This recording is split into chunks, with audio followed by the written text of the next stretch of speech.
உங்கள் பிள்ளைகள் 10th மற்றும் +2 CBSE ஸ்டேட் போர்டில் படிக்கிறார்களா? அவர்களை அதிக மார்க் வாங்க வைக்க ஈஸி வழி. Chanakya international academy online coaching centre for all subjects. Contact 7823910123.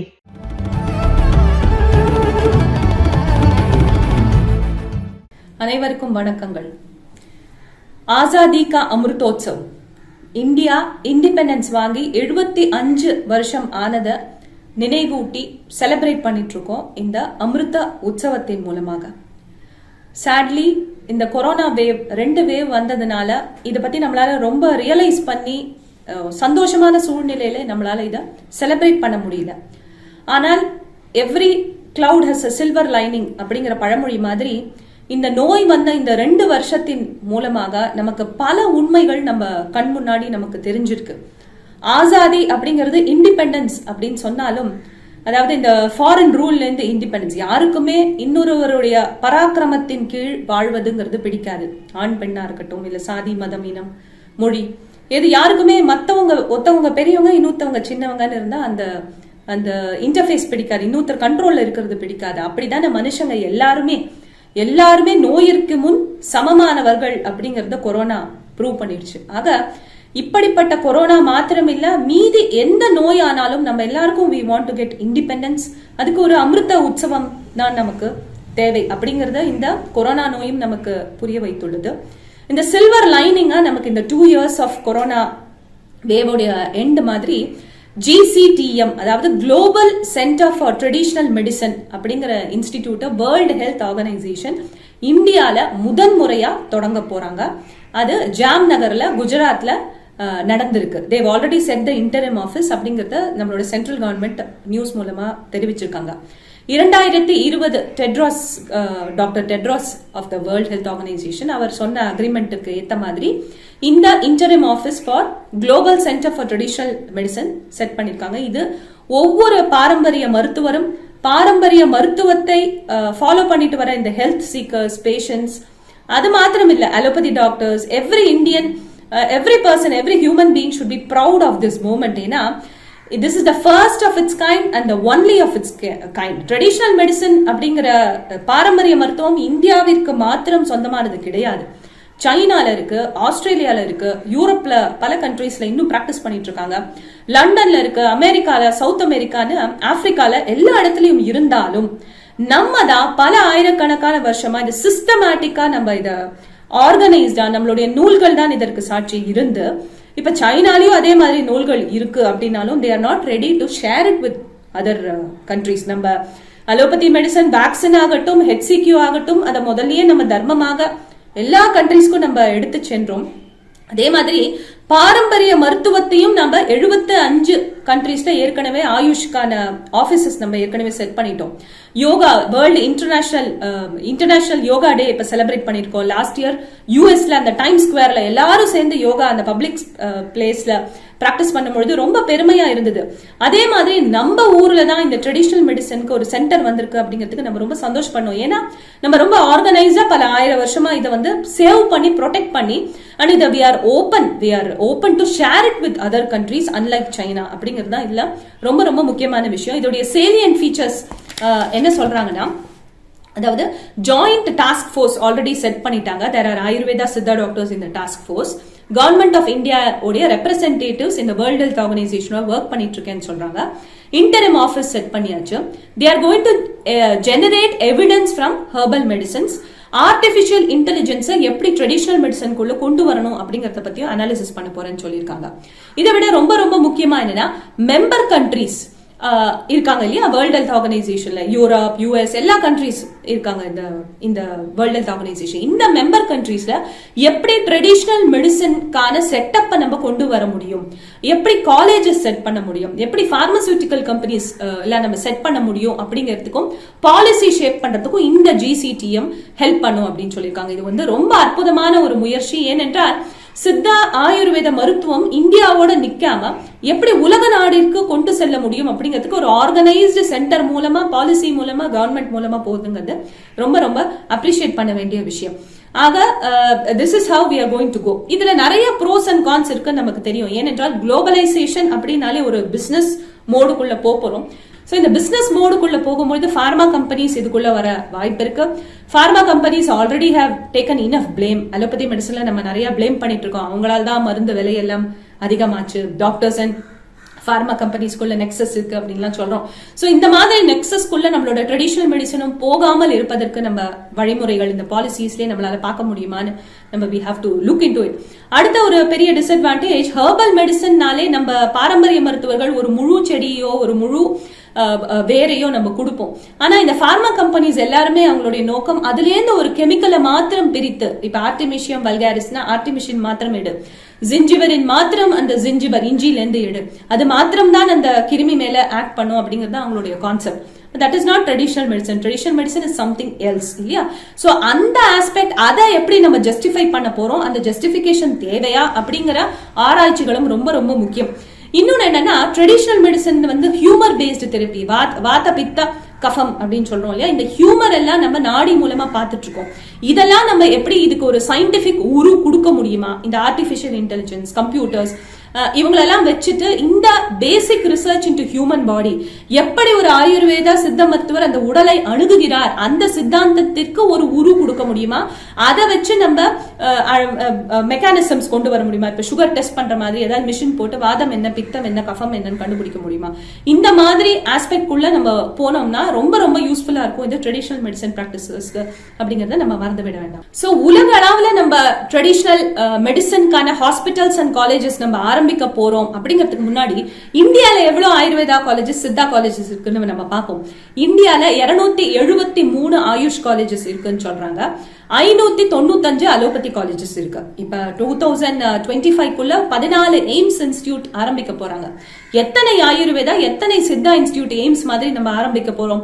ஒரே ஒரு சித்தா காலேஜுக்கு தான் நம்ம வந்து பர்மிஷன் கொடுத்திருக்கு தமிழ்நாடு கவர்மெண்ட். தமிழ்நாடுல பார்த்தேன்னா எத்தனை 20-30 சித்தா காலேஜஸ் தான் இருக்கு. ஆயுர்வேதா காலேஜஸ் 10 மீறி கிடையாது. இதுவே அண்டை மாநிலமான கர்நாடகாவை எடுத்தால் 52 ஆயுர்வேதா காலேஜஸ், மேக்சிமம் காலேஜஸ் இந்த ஸ்டேட்னா அது கர்நாடகால இருக்கு. ஆனாலும் நம்ம இங்க 73 சித்தா கோவிட் கேர் சென்டர்ஸ் ஆரம்பிச்சோங்கிறது 2ஆம் பட்சம்.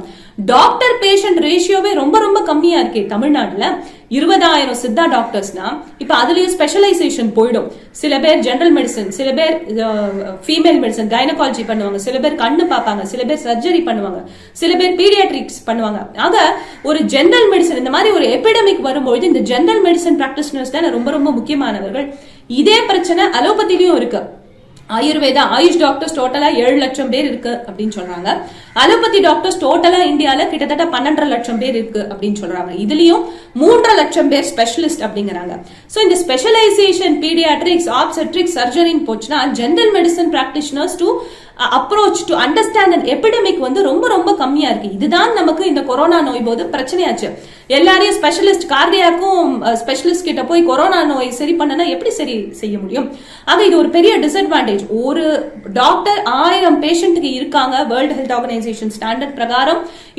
இப்ப கெமிக்கல் IL-6 D-டைமர் அந்த சயின்டிபிக் கான்செப்ட்ஸே வந்து அலோபதியில டிஃபரெண்டா இருக்கு. அந்த கான்செப்ட்ஸே ஆயுர்வேத சித்தால டிஃபரெண்டா இருக்கு. சோ இந்த கான்செப்ட்ஸை எப்படி நம்ம ஆங்கிலம் தெரிந்த மக்களுக்கு கொண்டு போகணும், அதுதான் நம்மளுடைய எய்மா இருக்கு இல்லையா? சயின்டிபிக் கம்யூனிட்டிங்கிறது நம்ம ஆங்கிலம் தெரிந்தவர்களாக நினைத்துக் கொண்டிருக்கிறோம் இல்லையா?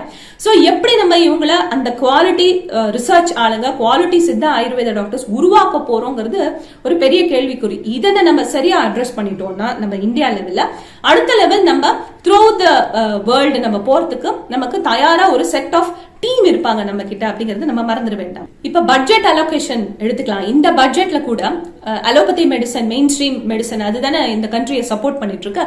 அவங்க வந்து 86,000 கோடி பைசா வந்து அலோபதி மெடிசனுக்கு நம்ம வந்து ஒதுக்கி இருக்கோம். ஏன்னா நிறைய இன்ஃப்ராஸ்ட்ரக்சர், நிறைய விட்டமின் டேப்லெட்ஸ் இதெல்லாம் ஃப்ரீயா கொடுக்க போறாங்க. நிறைய மெடிசன் இன்ஸ்ட்ருமெண்ட்ஸ் எல்லாம் இதுல இன்க்ளூடட் வித்வுட் வேக்சினேஷன் சொல்லியிருக்காங்க. ஆனா ஆயுஷ் சிஸ்டத்துக்கு 3000 கோடி தான் ஒதுக்கப்பட்டுள்ளதாக ரொம்ப இந்த டிஸ்கிரிபன்சி இருக்கு அந்த ஆயுர்வேதா அலோபதிக்கு அப்படிங்கறத நம்மளால பார்க்க முடியும். இது ஒரு புறம் இருக்கட்டும். இது தவிர இப்ப அலோபதி அண்ட் ஆயுர்வேத டாக்டர்ஸ் இத எப்படி புரிஞ்சுட்டு அணுகிட்டு போறாங்க. இப்ப வந்து global centre for traditional medicine இந்தியாக்குள்ள வந்திருக்கு அப்படின்னாலே the doctors should be very very proud of it, and allopathy doctors should start working along with ayurveda doctors to understand the body and the disease. இந்த நோயையும் இந்த உடலையும் எப்படி புரிந்து கொள்வது அப்படிங்கறது ஆயுர்வேதா அலோபதி டாக்டர் சேர்ந்து உட்கார்ந்து பண்ணோம்னா இது இந்த மனித குலத்திற்கும் மனித நேயத்திற்கும் ரொம்ப ரொம்ப முக்கியமா இருக்கும். நமக்கு 2-3 ஸ்ட்ரீம் ஆஃப் டாக்டர்ஸ் வேணும். ஒன்னு pure allopathy doctors who understand the body as it is. இந்த கெமிக்கல் கொடுத்தா இந்த கெமிக்கல் சேஞ்சஸ் வரும் அப்படிங்கறத புரிஞ்சுக்கிற டாக்டர்ஸ் வேணும். பியோர் ஆயுர்வேதா ட்ரெடிஷனல் டாக்டர்ஸ் இந்த பக்கம் வேணும். அஸ்வகந்தா கொடுத்தோமா, கபசர குடிநீர் கொடுத்தோமா, கபம் இவ்வளவு குறையுது, பித்தம் இவ்வளவு குறையுதுன்னு புரிஞ்சுக்கிற ஆயுர்வேதா சித்தா டாக்டர்ஸ் வேணும். நடுவுல இன்டகிரேட்டட் செட்டப்பை நோக்கி தான் நம்ம போயிட்டு இருக்கோம். 2025 இன்டகிரேஷன் ஆயிடும்னு சொல்லியிருக்காங்க. Already All India Institute of Medical Science அவங்களுடைய சிலபஸ்ல பாத்தீங்கன்னா ஏற்கனவே சொல்லிட்டாங்க, அவங்களோட இன்டர்ன்ஷிப்ல 1.5 month compulsory they will have to undergo internship in Ayurveda colleges அப்படின்னு சொல்லிட்டாங்க ஆல் அலோபதி டாக்டர்ஸ். சோ சிலபஸ்லயே எப்படி ஆயுர்வேதா யோகாவை கொண்டு வரணும்னு பாத்துட்டு இருக்காங்க நம்மளுடைய கவர்மெண்ட். ஆக இந்த இன்டகிரேட்டட் செட்டப் குள்ள போகும் பொழுது we need all the 3 doctors. இந்த அலோபதி அண்ட் ஆயுர்வேதா டாக்டர்ஸ் வந்து ஒரு கணவன் மனைவி மாதிரி, இல்ல நல்ல நண்பர்கள் மாதிரி, ஒரு ட்ரஸ்ட் பேஸ்ட் ரிலேஷன்ஷிப் இருந்ததுன்னா, நீ இந்த மருந்து கொடுக்கறியா, நான் இந்த மருந்து கொடுக்கறேன், அந்த பேஷண்ட்டுக்கு எந்த உபாதையும் இல்லாமல் எந்த மருந்தை கொடுக்க முடியும் அப்படிங்கிற தீர்வுக்கு வர முடியும். இது மனதினால் மாத்திரமில்லை, இது நிறைய ரிசர்ச்சஸ் பண்ணணும். ஏன்னா it is not so simple. இப்ப சிலதெல்லாம் இப்ப இருக்கிற ஆயுர்வேதா சித்தா டாக்டர்ஸ் எங்களால சொல்ல முடியும், எந்த ஒரு இன்டர்ஃபியரன்ஸும் வராது அப்படின்னு. ஏற்கனவே நமக்கு கொரோனா கிட்டயும் நிறைய ரிசர்ச்சஸ் வந்திருக்கு, அதனால சொல்ல முடியும். But this is not the case with all diseases. Integrated medicine வரணும்னா they have to work in tandem to understand what could be the reaction that is setting in the body. இது கொரோனாக்கு மாத்திரம் இல்ல, இப்ப நிறைய நோய்கள் இப்ப யூடியூப்ல பார்த்தோம்னாலே நிறைய சித்தா டாக்டர்ஸ் அட்வர்டைஸ் பண்றாங்க. கேன்சருக்கு எங்க கிட்ட முழு தீர்வு இருக்கு, பிளட் கேன்சருக்கு எங்க கிட்ட தீர்வு இருக்கு, அறுவை சிகிச்சை இல்லாமல் நம்ம வந்து கிட்னி டிரான்ஸ்பிளான்ட் இல்லாமல் காப்பாற்ற முடியும். இப்ப நிறைய ஆயுர்வேதா சித்தா டாக்டர்ஸ் தவிர டிகிரி இல்லாத பாரம்பரிய மருத்துவர்கள் கூட சொல்லிட்டு இருக்காங்க.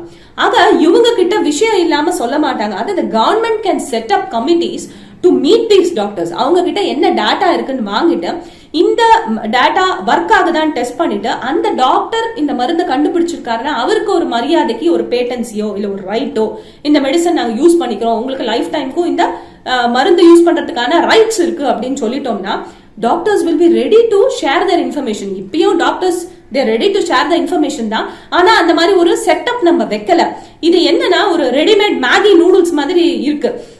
மேகி நூடுல்ஸ் கம்பேரிசன் இங்க கரெக்டா இருக்கும்னு நினைக்கிறேன். ஏனென்றால் already they have done research for thousands of years and they have understood கேன்சருக்கு இது வேலை செய்யுது, கிட்னிக்கு இது வேலை செய்யுதுன்னு விஷயம் கையில வச்சுட்டு சுட சுட வச்சுட்டு இருக்காங்க.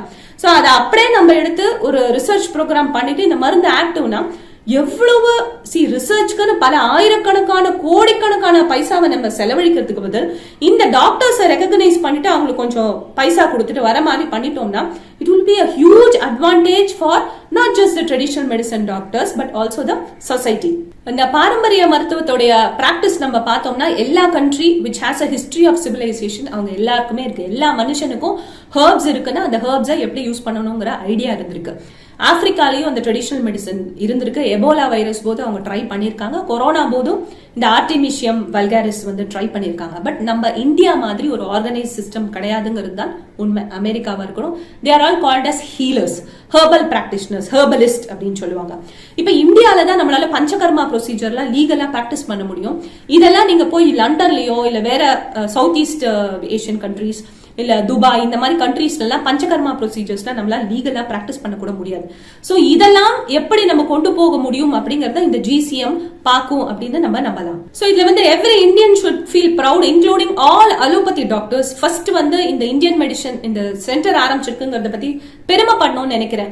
பட் அந்த பெருமைங்கிறது நம்ம சாட்லி ஸ்பீக்கிங் நம்மளோட கம்யூனிட்டிக்குள்ள இன்னும் சீப் ஆகல. ஏனென்றால் 2020 ஜான்வரி மாசமே ட்ரெடிஷனல் மெடிசன் பிராக்டிஷனர்ஸ் டிசிஎம் சைனால வந்து டிக்ளேர் பண்ணிட்டாங்க. சைனீஸ் கவர்மெண்ட் நாங்க வந்து சைனீஸ் மருந்து மாத்திரம் அலோபதி மருந்து ரெண்டையும் சேர்த்து வைத்து தான் நாங்கள் கொரோனாவை ட்ரீட் பண்ணோம்னு 2020 சொல்லிட்டாங்க.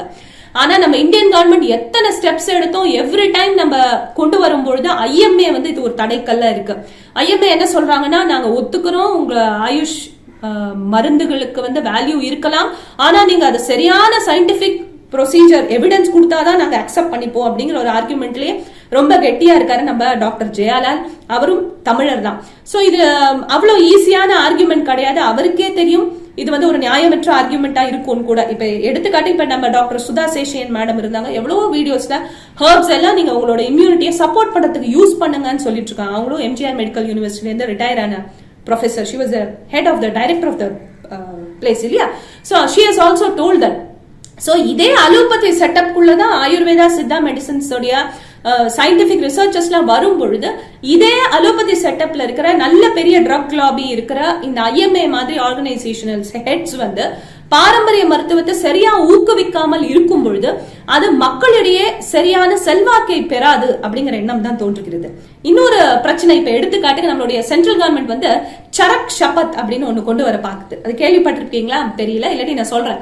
அதாவது இந்த ஒயிட் கோட் போட்டு அலோபதி டாக்டர்ஸ்லாம் அந்த ஓத் எடுக்கிறாங்க. அந்த ஒயிட் கோட் ஓத் எடுக்கும்பொழுது ஹிப்போக்ரட்டஸ் ஓத் அப்படிங்கிறது அதனுடைய பெயர். ஹிப்போக்ரட்டஸ் யாருன்னா அவர் தான் ஃபாதர் ஆஃப் அலோபதி மெடிசன் அப்படின்னு சொல்றாங்க. சரக் ஷபத் அப்படிங்கிறது ஆயுர்வேதா டாக்டர்ஸ் எடுக்கிற ஷபத். சபதம், ஷபத் தமிழ்ல சபதம் அப்படின்னு யூஸ் பண்ற அதே சான்ஸ்கிரிட் வேர்ட்ல வருதுதான். சோ இதுல என்ன டாக்டர் ஜெயாலால் மற்றும் ஐஎம்ஏல இருந்து, ஐஎம்ஏ கேரளா, ஐஎம்ஏ பெங்களூர்ல இருந்து லெட்டர் மேல லெட்டர் எழுதுறாங்க சென்டருக்கு. நீங்க எப்படி ஒரு சரக் அப்படிங்கிற ஒரு ரிஷியோடைய பேரை போய் நீங்க இதுல கொண்டு வரலாம்னு சொல்றீங்க? இதெல்லாம் சம்ஸ்கிருதம் ஸ்லோகத்துல இருக்கு, இதெல்லாம் எந்த காலத்திலயோ வீட்டினது, அப்டேட்டே ஆகல. ஃபார் எக்ஸாம்பிள் இந்த சபத்துல வந்து தாடி வச்சுட்டு தான் இருக்கணும், வைக்க கூடாதுங்கிறாங்க டாக்டர்ஸ், லேடிஸை பார்க்க கூடாதுங்கிறாங்க. இந்த மாதிரி இதெல்லாம் வந்து இட்ஸ் நாட் பிராக்டிக்கல். ஹிப்போக்ரட்டஸ் ஓத்துனா நாங்க எவ்ரி இயர் ஆர் பீரியாடிக்கலா நாங்க அதை வந்து நாங்க அதை செட்ரைட் பண்ணிட்டே வரோம், ஆல்டர் பண்ணிட்டே வரோம். சோ நீங்க ஒரு அப்ரிஜ்டு வெர்ஷனாவது கொடுங்க அப்படின்னு சொல்லிட்டு ஒரு பயங்கர டிஸ்கஷன்.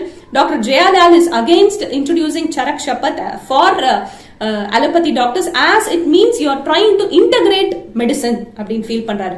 சோ டாக்டர் ஜெயாலால் சாருக்கு வந்து இன்டகிரேஷன் பிடிக்கல அப்படிங்கிறது நம்ம பார்த்துட்டு தான் இருக்கோம். ஆனால் அவருக்கே தெரிஞ்ச உண்மை, integration is already existing in India.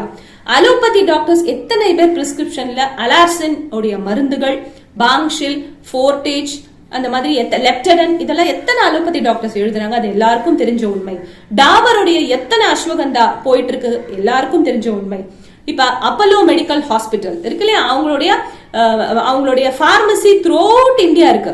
அவங்களுடைய எல்லா பார்மசிலையும் அலோபதி மெடிசன் தயார் செய்யற அதே கம்பெனி அஸ்வகந்தாவையும் கிலோயும் துளசியையும் மஞ்சளையும் பயன்படுத்தி கொண்டு மருந்துகள் தயாரித்துக் கொண்டு விற்று கொண்டிருக்கிறார்கள். இது எல்லாருக்கும் தெரிய உண்மை. அதே மாதிரி ஆயுர்வேதா டாக்டர்ஸ் ஒரு பிரிஸ்கிரிப்ஷன் எழுதும் பொழுது, ஜுரத்துக்கான மருந்து எழுதும் பொழுது, டாக்டர் நான் பாராஸ்டமால் போட்டுக்கிறேன் டாக்டர், எனக்கு ஜுரம் இருக்குன்னா சரிங்க உங்க இஷ்டம்னு சொல்லுவாங்க. ஆக அங்கேயும் இன்டைரக்டா இன்டகிரேஷன் ஆகிட்டு தான் இருக்கு. டாக்டர் எழுதி கொடுக்கணும்னு இல்ல, there are doctors who also write antibiotics. அது நமக்கு எல்லாருக்கும் தெரிஞ்ச உண்மை. சில ஸ்டேட்ல அலோவ் பண்றாங்க, சில ஸ்டேட்ல அலோவ் பண்ணல. இதை தவிர இன்டைரக்ட் இன்டகிரேஷன் நிறைய பேஷண்ட்ஸ் தைராய்டு மருந்து சாப்பிட்டுட்டு இருப்பாங்க, வந்து சளி ஜுரத்துக்கு மாத்திரம் ஆயுர்வேதம் அப்படின்னு வருவாங்க. அதே மாதிரி தைராய்டு கேன்சர் மெடிசன் சாப்பிட்டுட்டு இருவாங்க, முட்டி வலிக்கு மாத்திரம் நான் வெளியில ஆயுர்வேதா ட்ரீட்மெண்ட் எடுத்துக்கிறேன் அப்படின்னு. ஆக இதெல்லாம் இன்டகிரேஷன் தான். இன்டகிரேஷன் இஸ் தேர் ஆல்ரெடி இந்த சொசைட்டி. கவர்மெண்ட் ஒன்றும் என்ஃபோர்ஸ் பண்ணல. இது அலோபதி அண்ட் ஆயுர்வேதா டாக்டர்ஸ் தெரிந்து கொண்டுதான் இன்டகிரேஷன் வேற வழி இல்லாமல் பண்ணி கொண்டு இருக்கிறோம். ஆக இந்த இன்டகிரேஷன் கொஸ்டினை வந்து நம்ம எவ்வளவு சயின்டிபிக்கா கொண்டு போறோங்கிறதுல தான் நம்மளுடைய மனித குலத்துடைய சக்சஸ் இருக்கே வழியா. இதை நம்ம அப்படியே நிதர்சனமா இந்த சரக் ஷபத்தை வந்து நாங்க பேன் பண்ணிடுங்க, இதை நாங்க அக்செப்ட் பண்ணல அப்படிங்கிற ஆர்குமெண்ட் தேவையற்றது என்று நினைக்கிறேன். இதுல இன்னொரு ஒரு இன்ட்ரிகசி இருக்கு. ஹிப்போக்ரட்டஸ் என்ன அலோபதி மெடிசன்கான ஃபாதர் நான் நினைச்சிட்டு இருக்கீங்க? ஹிப்போக்ரட்டஸ் யாரு? அவரும் ஒரு ட்ரெடிஷனல் மெடிசன் பிராக்டிஷனர் தான். அவரும் he was an herbalist. நம்ம சொல்ற பஞ்சகர்மான்னு சொல்றோம் இல்லையா, அவர் எமிட்டிக்ஸ் கொடுத்திருக்காரு, வாந்திக்கான மருந்து, வேதிக்கான மருந்து கொடுத்திருக்காரு, பிளட் லெட்டிங் பண்ணிருக்காரு. இது தவிர என்ன ஒரு அழகான ஒரு அண்டர்ஸ்டாண்டிங் பாருங்களேன். இப்ப சித்த ஆயுர்வேத மருத்துவத்துல நம்ம எத்தனை ஹியூமர்ஸ், அதாவது எத்தனை தோஷங்கள் இருக்குன்னு சொல்றோம்? 3 தோஷங்கள். என்னென்ன? வாதம், பித்தம், கபம். இதுவே மக்களுக்கு புரியலங்கிறது இரண்டாம் பட்சம். இது ஹிப்போக்ரட்டஸ் என்ன தெரியுமா சொல்றாரு? 4 தோஷங்கள் இருக்கு அப்படிங்கிறாரு. Yellow bile, black bile, blood, அப்புறம் பிளம் அப்படிங்கிறாரு. சோ இந்த சித்தாந்தத்திலேயே மன்னிக்கவும், ஹிப்போக்ரட்டஸ் ஒரு கிரேட் ஸ்காலர், அவருடைய ஒர்க்ஸ் எல்லாம் ஃபென்டாஸ்டிக்கா இருக்கும். பட் சித்தாந்தம் ரீதியாக இது தவறான ஒரு சித்தாந்தம். ஏனென்றால் எல்லோ பைல், பிளாக் பைல் ரெண்டுத்தையும் நம்ம பைல்ல, அதாவது பித்தத்துல போட்டுடலாம். ரத்தத்தை அவர் தோஷம் என்று சொல்கிறார். இது வந்து சர்ஜன்ஸ் அப்படி சொல்லுவாங்க. சுஷ்ருதர் அப்படிங்கிற ரிஷி சொல்லுவாரு, தன்வந்திரி அப்படிங்கிற சித்தர் சொல்லுவாரு ரத்தமும் ஒரு தோஷம் அப்படின்னு. அது சித்த ஆயுர்வேதால ஒத்துப்போம்.